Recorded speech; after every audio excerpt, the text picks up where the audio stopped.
Vikas Singh is now speaking out. Let's take a listen in.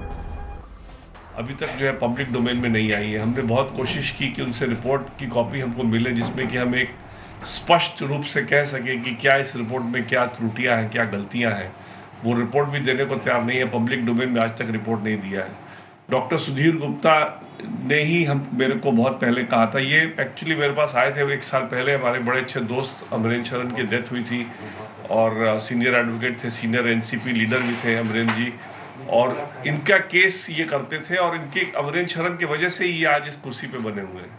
तो जब उनकी देहांत हुई तो मेरे पास आया, कहे कि अब आप अमरेंद्र शरण आपकी बड़ी इज्जत करते थे, आगे से आप मेरा केस करेंगे। तो इस तरह से हमारे साथ वो बात करते थे, हमेशा डिस्कस करते थे इस केस को। बड़े डिटेल में डिस्कस किया उन्होंने मेरे से। और जब मैंने उनको फोटोग्राफ भेजा तो फोटोग्राफ देख करके स्ट्रेट अवे कहना है कि 200% ये स्ट्रैंगुलेशन का केस है और इसमें कोई कह ही नहीं सकता कि ये सुइसाइड का केस है। तो कोई इतना सीनियर डॉक्टर एक फोटोग्राफ देख के अगर इस तरह का इररिस्पॉन्सिबल स्टेटमेंट अगर कर रहा है तो इसी से पता चलता है कि इस तरह के रिपोर्ट की क्या अहमियत हो सकती है। अगर ऐसी उनको रिपोर्ट, अगर उनके हिसाब से ऐसी रिपोर्ट बन सकती थी तो इस तरह से उनको लूज कमेंट 200% स्ट्रैंगुलेशन का केस बोलने का कोई हक नहीं था। मेरा ये मानना है कि एम्स के पास सुशांत सिंह राजपूत की बॉडी नहीं थी। उनको ये ओकेजन नहीं था कि उस पोस्टमार्टम रिपोर्ट करे या कोई कंक्लूसिव फाइंडिंग दे। उनको एक सिर्फ ओपिनियन देना था कि जो काम कूपर हॉस्पिटल ने किया वो सही है और कूपर हॉस्पिटल में जो रिकॉर्ड मेंटेन किया है उस रिकॉर्ड के बेसिस पे क्या ये कहा जा सकता है सर्टेनिटी से कि ये डेथ बाय हैंगिंग है या डेथ बाय स्ट्रैंगुलेशन है, इसमें सुसाइड का पॉसिबिलिटी है या इसमें पॉसिबिलिटी ऑफ मर्डर है। सुसाइड होगा कि नहीं होगा ये इनके दायरे में नहीं आता है, क्योंकि सुसाइड होगा कि नहीं होगा ये पुलिस का काम है डिसाइड करना। आदमी का डेथ बाय हैंगिंग भी अगर हो तो उसमें भी जरूरी नहीं कि वो सुसाइड हो। अगर किसी को बेहोश करके और उसको हैंग कर दिया जाए तो वो डेथ बाय हैंगिंग ही पता चलेगा और सुसाइड उसको कहना बिल्कुल गलत होगा। इसलिए जिस तरह की रिपोर्ट इन्होंने बनाई है, जिस तरह का इन्होंने टिप्पणी दी है, ये बहुत ज्यादा सवालिया निशान उठाते हैं इनकी क्रेडिबिलिटी पे भी और इनके तरीके पे भी। जिस तरह से इन्होंने शुरू में टीवी चैनल पे आकर के कमेंट किया कि कूपर हॉस्पिटल ने ये गलती की, वो गलती की, कोई बॉडी का कोई एग्जामिनेशन नहीं किया गया, बॉडी में कोई फ्रैक्चर है कि उसके बारे में कोई जिक्र नहीं आया, विसेरा सफिशिएंट नहीं था सुशांत सिंह राजपूत का, इतने इनसफिशिएंट विसेरा में क्या इन्होंने जांच, और जो इनके पास आया था विसेरा वो भी बता रहे थे बहुत सूखा हुआ था, उसको उसमें से कुछ रिकवर करना बहुत मुश्किल था। बड़े बड़े डर्मेटोलॉजिस्ट का कहना है कि जो ये गर्दन में निशान है ये उस जो कपड़े से दिखाया गया हैंगिंग उस कपड़े से ये हो ही नहीं सकता।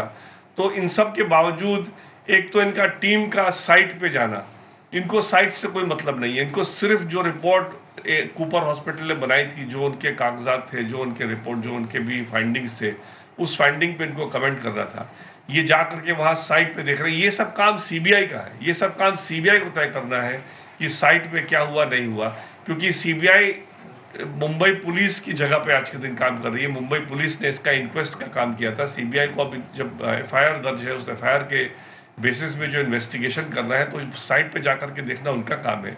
इनका सिर्फ मेडिको लीगल एविडेंस देना था।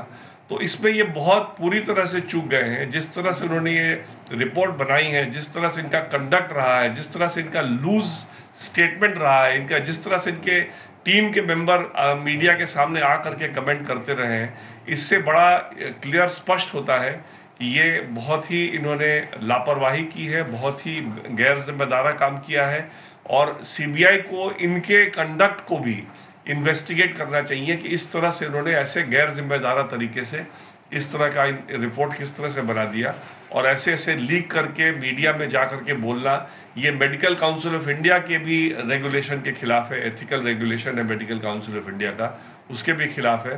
तो ये इसीलिए हमने कहा है कि एक दोबारा इसमें जल्दी से जल्दी एक टीम गठित की जाए, जिस टीम के द्वारा इसका एक ओपिनियन दोबारा से लिया जाए और उसके बाद इस ओपिनियन के बेसिस में इस मामले में जब ट्रायल जब भी होगा तो उस ओपिनियन के बेसिस पे ही ट्रायल हो।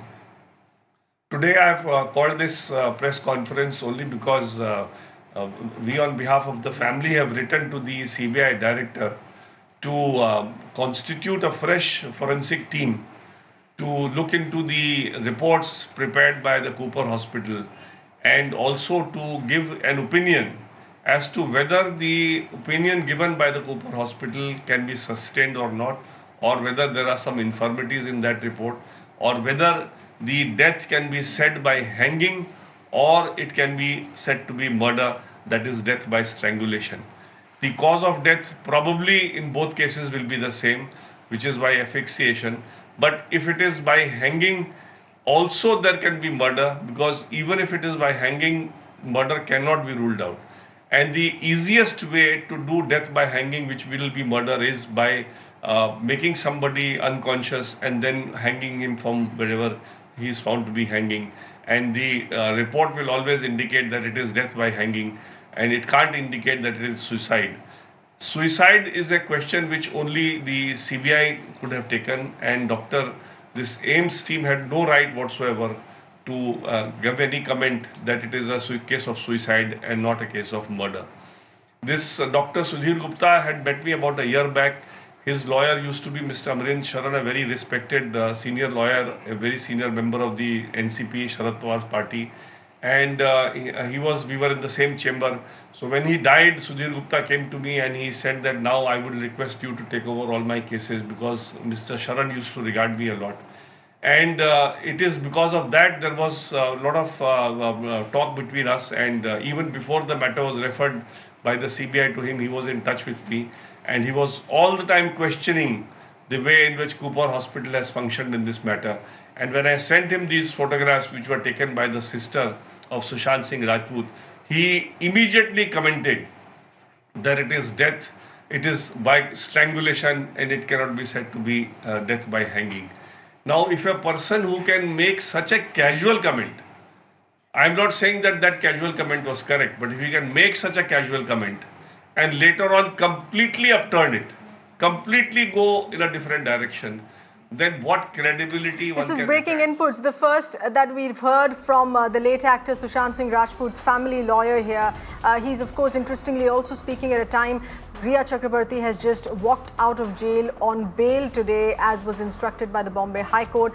But largely in this press conference, he's speaking about the AIIMS report, which entirely ruled out murder, called it a case of suicide there. They're not convinced with the finding of AIIMS, saying that this is not credible. A Cooper Hospital report needs to be further scrutinized, is what the family lawyer now is saying.